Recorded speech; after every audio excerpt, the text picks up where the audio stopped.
Vamos ler a palavra de Deus para a gente meditar nesta noite. É o que está lá no capítulo 6, do versículo 25 do livro de Daniel. Eu acho que não vai dar para colocar hoje, que a internet está ruim hoje aqui. Então vocês vão ter que abrir a Bíblia. É o cabo que está ruim, né? Mas deu para sair, olha aí. Sei sim. Foi aí que eu pedi. Foi esse o texto que eu passei? Foi? Então vamos ler junto, vamos lá. Saiu. Caiu de novo, ó.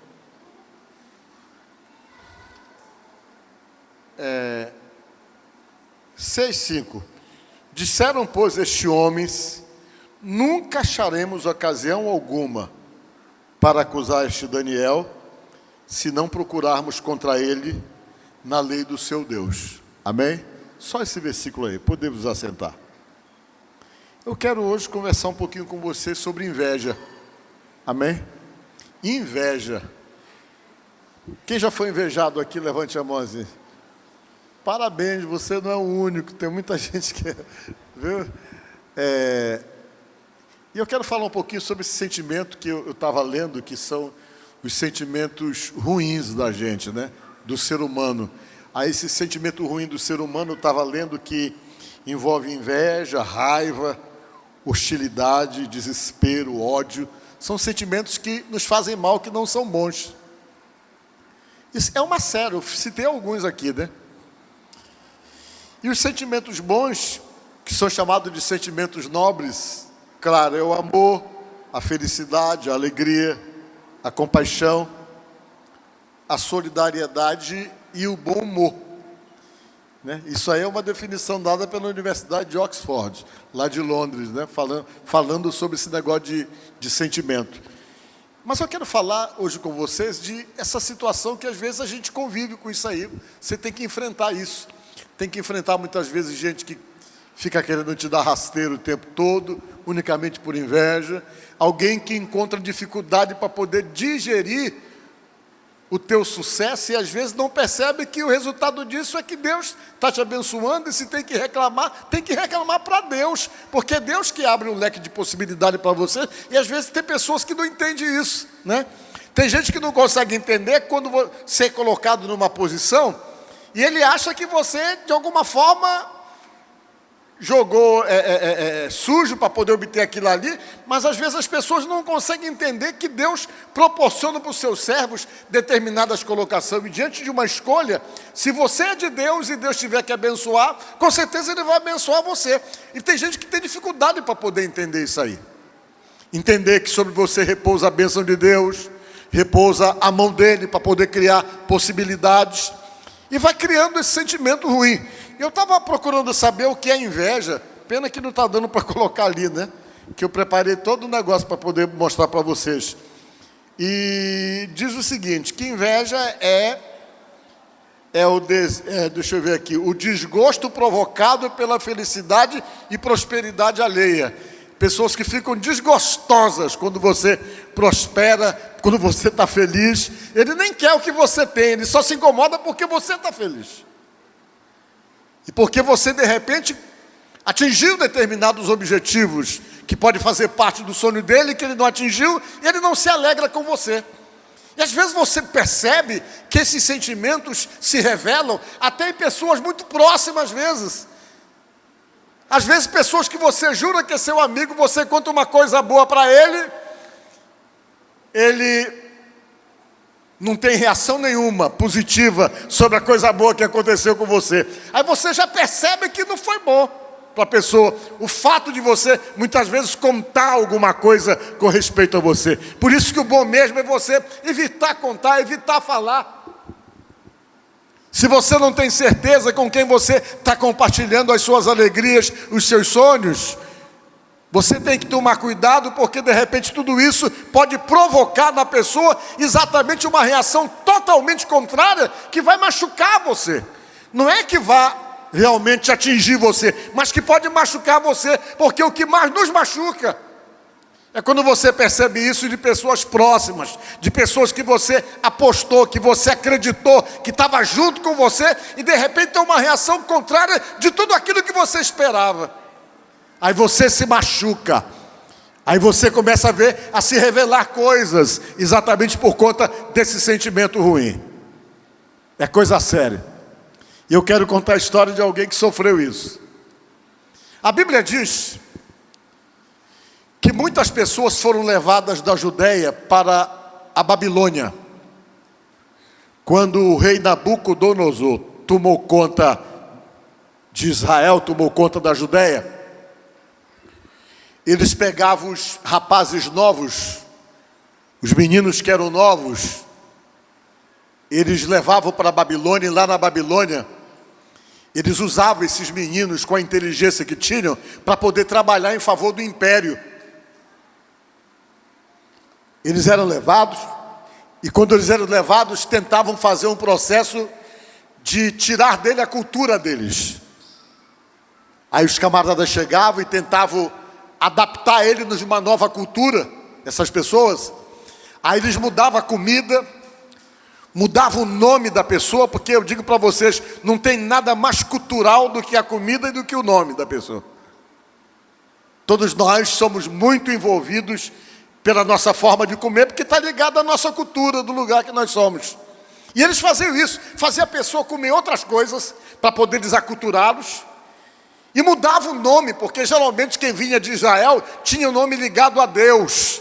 Eles pegavam, tiravam o nome, colocavam outros nomes ligados aos deuses do lugar. E alguns resistiram, como é o caso de Sadraque, Mesaque e Abidnego, que foi um dos que foram trabalhados para mudarem. Outro que resistiu bastante foi o Daniel, que deram até outro nome para ele, para que era Beltesazar, o nome dele mais ou menos, não estou lembrando agora, e foram mudando os nomes e tentando embutir na cabeça deles uma outra ideia. E dentre esses estava Daniel.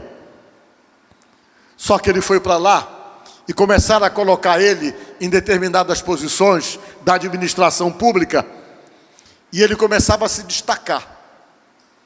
Todo lugar que colocavam ele aparecia, ele se destacava pela competência, a competência que ele tinha. Os anos foram passando, que eles ficaram 70 anos lá, ele chegou jovem lá, e foi envelhecendo, trabalhando, e se destacando, e ganhando a admiração do poder, que era exatamente do império. Até que ele chegou a uma posição muito alta. Ele chegou a ser ministro da infraestrutura. O camarada que estava praticamente na responsabilidade de cuidar de toda a infraestrutura da Babilônia. Era ele que olhava, era como se fosse assim alguém que estava ali para poder manter a estrutura do lugar, que já era muito famoso e que era o lugar mais poderoso da terra na época. E o tempo foi passando, ele foi ficando velho, mas mesmo velho, o pessoal que morava ali, os reis, admiravam ele e começaram simplesmente a usá-lo pela capacidade que ele tinha. Mudou o rei, agora não era mais o rei Nabucodonosor, agora era o rei Dario, e ele continuava no poder por competência, por aquilo que faziam. Quando foi um dia, o rei Dario resolveu formar um grupo de governadores. E ele levantou 120 governadores. Cada um ia tomar conta de uma província. Cada lugar que a Babilônia tinha conquistado ia ter lá um governador, um camarada que era o representante do império, que ia lá com muito poder. E dentre esses 120, ele escolheu 3 homens que eram presidentes para poder administrar todos os demais. E diz a Bíblia que desses 3 estava Daniel escolhido, ele mais 2. E quando deram para ele essa função, ele começou a se destacar na função que ele estava. Aí o rei Dario disse: bem, eu acho que eu vou colocar o Daniel sozinho, como chefe de todo mundo, porque ele é muito competente, que eu coloco na mão dele, as coisas funcionam. Então no lugar de ter 3, vai ter só um, e o nome dele começou a ser ventilado para poder assumir aquele cargo. Aí os 2, com mais um grupo, já começaram a se sentir afetados. Se sentiram afetados e disseram: olha, a gente vai ter que dar um jeito de desarticular esse camarada. Esse camarada não é nem daqui, ele nem é babilônico. Ele veio lá das terras da Judéia, chegou aqui como escravo, está agora aí numa posição altíssima, querendo assumir posições que são nossas. A gente vai ter que desarticular ele. E o pessoal se incomodava porque o rei Dario sentia a capacidade que ele tinha e gostava dele exatamente pela competência que ele tinha. E olha que ele não era novo, não. Ele já tinha 88 anos. E o rei Dario olhou e disse: esse camarada é o camarada que eu tenho que colocar para poder administrar tudo. E diz a palavra que os dois, lá juntamente com outros, rapaz, a gente vai ter que dar um jeito para não deixar isso acontecer. O que é que a gente vai fazer? Vamos olhar a vida dele. Vamos procurar uma coisinha errada na vida dele para a gente explorar e desarticular ele. Diz a Bíblia que eles fizeram uma devassa da vida do Daniel, procuraram encontrar alguma coisinha errada que eles pudessem usar contra ele para poder simplesmente desarticular ele, para que ele não assumisse o cargo que o rei estava querendo dar para ele. E diz a Bíblia que não acharam nada. As coisas deles eram tão limpas, tão transparentes, tudo tão certinho, que por mais que o pessoal procurasse alguma coisa errada para poder criar uma situação, uma narrativa para jogar contra ele, eles não conseguiram encontrar nada. E eles pensaram: só tem um jeito para pegar ele em alguma coisa, só na lei do Deus dele. A gente vai ter que partir para a lei do Deus dele. Porque se a gente conseguir entrar nessa questão voltada com a fé que ele tem, do Deus que ele acredita, a gente consegue encontrar alguma coisa.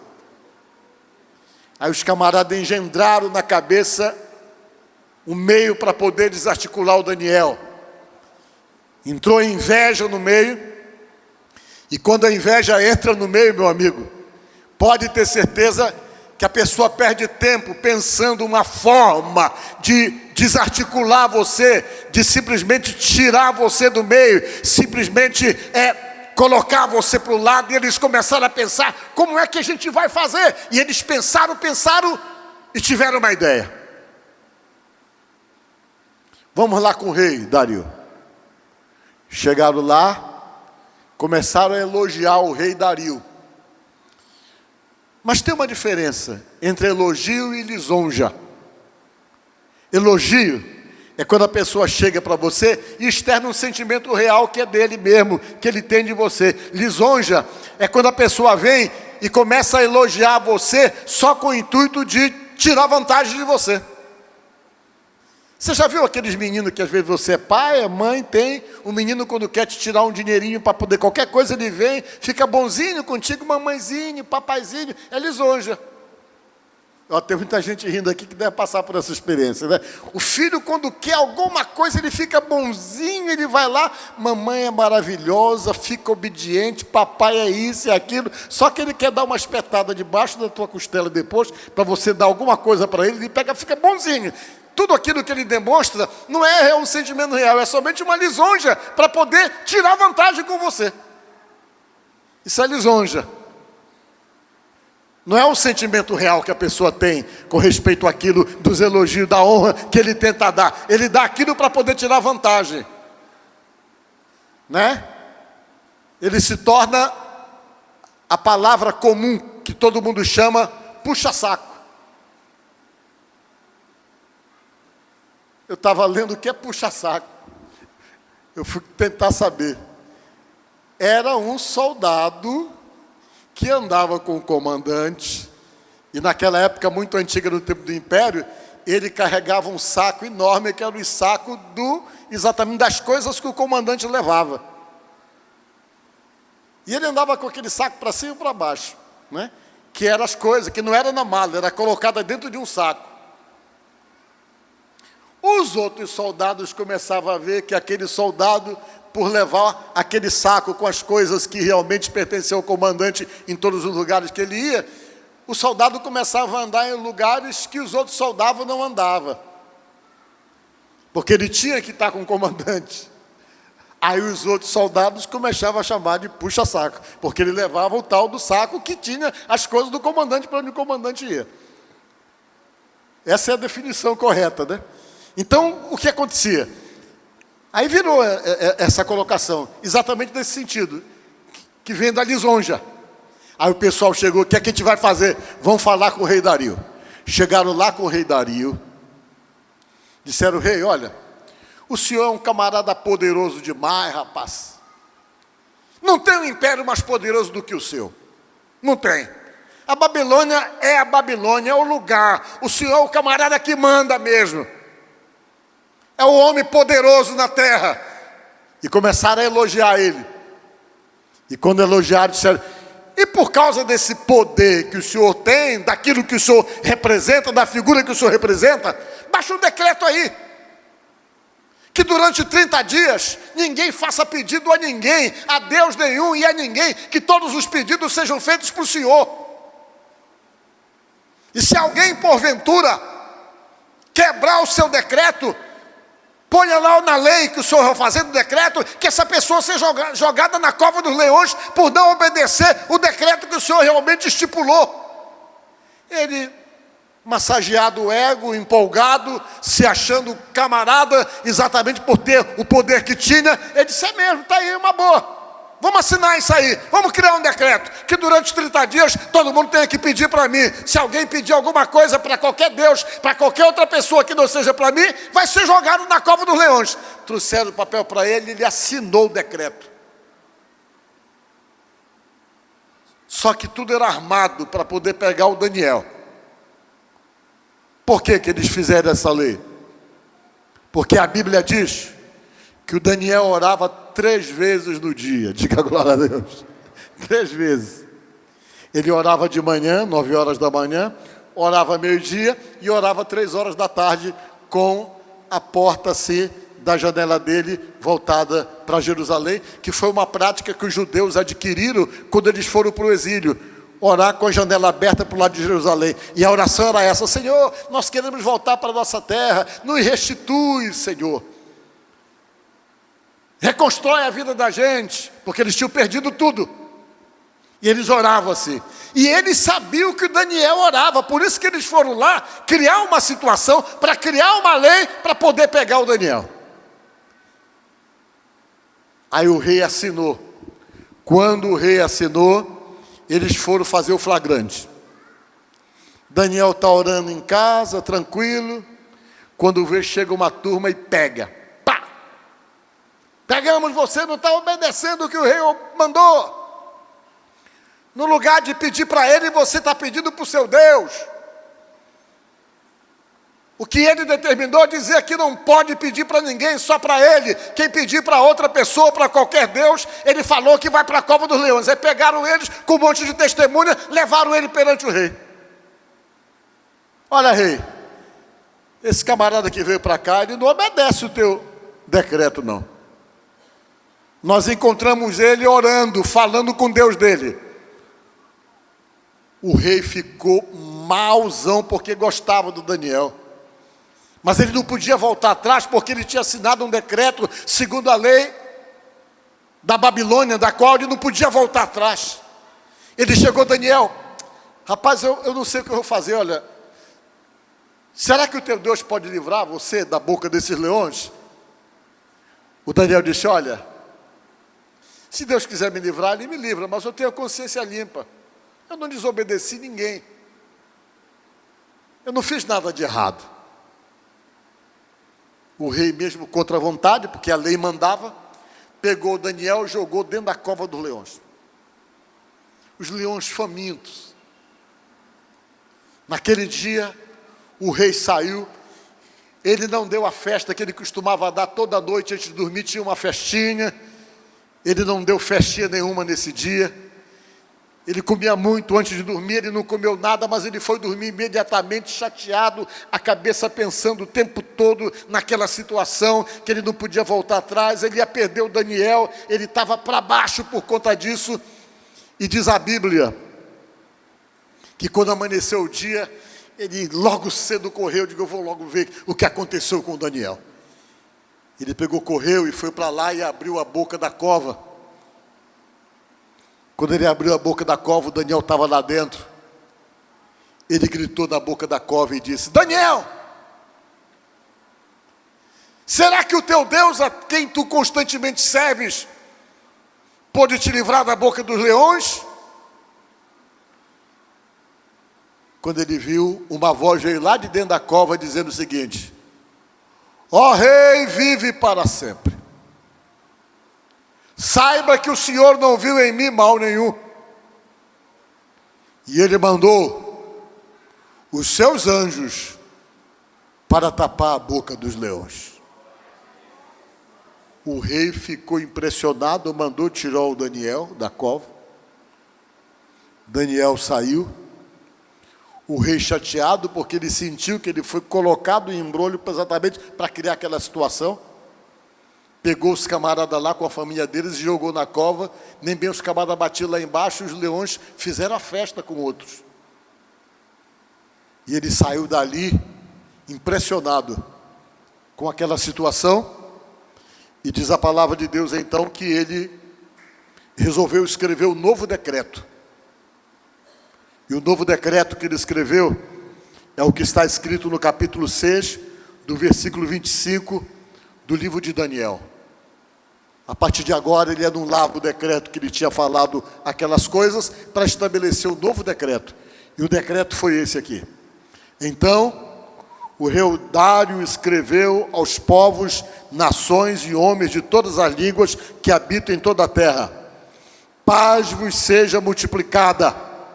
Faço um decreto pelo qual, em todo o domínio do meu reino, os homens tremam e temam perante o Deus de Daniel, porque Ele é o Deus vivo e que permanece para sempre. O seu reino não será destruído e o seu domínio não terá fim. Ele livra e salva e faz sinais e maravilhas no céu e na terra. Foi Ele que livrou a Daniel do poder dos leões. E diz a palavra aqui: Daniel, pois, prosperou no reinado de Dario, e no reino seguinte do Ciro Persa, ele só fez prosperar e só melhorou. Diga glória a Deus. A gente vai parar agora um pouco para pensar o que isso nos ensina. Muita coisa. Talvez você esteja aqui nesta noite e, dependendo do que você esteja vivendo, você pode estar passando alguns momentos delicados da sua vida. Às vezes a gente passa. E às vezes dentro dos contextos da nossa vida, a gente está precisando de livramento, está precisando se salvar de uma situação. Porque essa palavra que está salva aqui, não é salvação de vida eterna, mas é salvar, livrar você de uma situação de perigo. Talvez você esteja precisando disso, se livrar de uma situação, ou ser tirado, que a palavra salvar significa tirar, ser salvo de alguma situação complexa e difícil que você esteja vivendo. Talvez você esteja aqui, quem sabe, precisando de ajuda. Sim, precisando de ajuda. Não são poucas as vezes que a gente está precisando de ajuda por viver situações assim. Situações de pressões causadas por pessoas que se levantam, situações de pressões causadas por alguém que a todo custo tenta criar uma dificuldade para nós. E às vezes você vive isso de uma forma muito próxima, esse tipo de situação. Às vezes no ambiente de trabalho, às vezes numa situação de concorrência, você percebe que situações se levantam e o inimigo aproveita muito disso para usar o coração de pessoas para tentar gerar o quê? Dificuldade, entraves e impedimentos para você. Mas essa palavra, ela tenta dizer para nós que Deus sempre está atento até a essas coisas. Há momentos em que você pode estar se sentindo desamparado ou precisando que alguém venha socorrer em seu favor ou venha em seu socorro diante de alguma situação. E essa palavra tenta dizer para você nem se preocupar, porque não importa quais sejam as situações que alguém tente trabalhar para tentar criar esse tipo de dificuldade que criaram para Daniel. Deus tenta dizer para nós, através dessa palavra, que tudo aquilo que tentarem desconstruir com respeito à sua vida, com respeito ao seu plano, seus planos, com respeito aos seus sonhos, essa palavra tenta dizer que Deus vai lá, constrói e dá em dobro aquilo que tentam tirar, aquilo que tentam resgatar de você. E baseado pela palavra, fica claro que esse nosso Deus é um Deus de restituição. Às vezes você pode até sofrer algum tipo de perdas em algum momento, por situações que se levantam, que você pode realmente reconhecer como uma situação de perseguição. Mas o fato de você estar nas mãos de Deus e totalmente envolvido com Deus, dá a você a oportunidade de ficar tranquilo e de saber que todas as coisas que Deus tem confirmado na tua vida, todas as coisas que Deus tem dado para você, ninguém vai conseguir desfazer, desconstruir ou tirar de você. Por quê? Porque quem dá é Deus, e quando Ele dá, quando Ele faz acontecer, ninguém pode desfazer, baseado pelo que diz a palavra de Deus. Daniel viveu novas situações, e Deus simplesmente confirmou o que era com ele. A grande segurança é essa: você ter a certeza que Deus é com você. Mas uma das coisas que é importante chamar a atenção com respeito a Daniel, é que ele era um homem comprometido com Deus. Esse comprometimento, essa vida próxima, essa vida de oração que ele tinha e de dedicação a Deus, dava todo o respaldo para ele viver debaixo da proteção de Deus. E quando a proteção de Deus está sobre as nossas vidas, nenhum mal consegue prevalecer. Tudo aquilo que tentam fazer de ruim, Deus acaba mudando tudo e transformando em bênçãos para a nossa própria vida.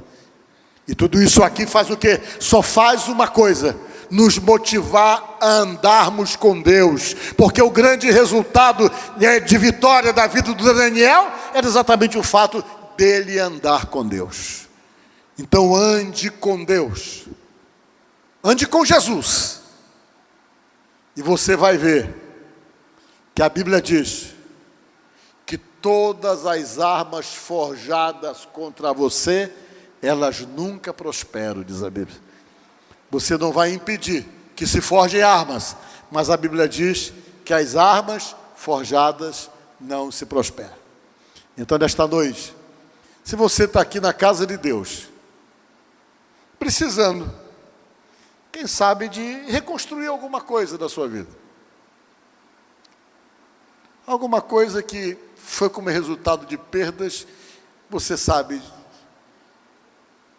e perdas que aconteceram por conta de articulações, de formas para tentar te tirar coisas. Que nesta noite você possa se apresentar para Deus e dizer: Deus, eu estou aqui. Tem muita coisa que eu não sei, diga para Ele, mas o Senhor tudo sabe o que é que acontece em minha volta. E a primeira coisa que você tem que fazer, sabe o que é? Pedir para Deus revelar quem de fato está com você e quem de fato não está. Peça isso para Deus. Peça para Deus revelar. Diga: Senhor, eu não quero ser enganado. Quando você coloca essas colocações, que você ora nesse sentido, se colocando na mão dele, ele começa a revelar quem é que se articula, quem é que joga contra, quem é que se levanta, quem quer ser tropeço, quem quer ser dificuldade. Ele vai mostrando. E quando ele mostra, ele não só mostra, mas ele envergonha e te exalta. Diga glória a Deus.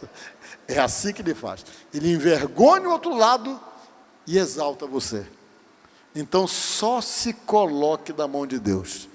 E se você está vivendo alguma situação de dificuldade, de atrapalho, que você entende que muito das suas dificuldades estão diretamente ligadas a esse tipo de situação, ore a Deus e se prepare para a resposta que Deus tem para dar.